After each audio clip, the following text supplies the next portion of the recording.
கச்சா எண்ணெய் விலை கடுமையாக உயர்ந்த நிலையில் ஈரானின் எரிசக்தி வளங்கள் கொண்ட கார்க் தீவை கட்டுப்பாட்டில் எடுப்பது குறித்து அமெரிக்கா பரிசீலனை செய்து வருவதாக அதிபர் ட்ரம்ப் தெரிவித்துள்ளார். ஈரான் மீது அமெரிக்கா, இஸ்ரேல் படைகள் இணைந்து மேற்கொண்டுள்ள போர் 2வது மாதத்தில் நுழைந்துள்ளது.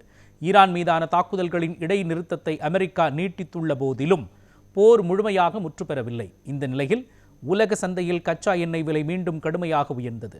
ஒரு பீப்பாய் கச்சா எண்ணெய் விலை $115 தாண்டியது.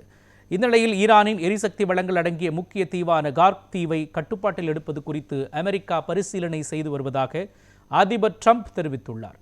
இந்த விவகாரத்தில் அமெரிக்காவிற்கு பல்வேறு வாய்ப்புகள் உள்ளன என்றும் அவர் கூறியுள்ளார்.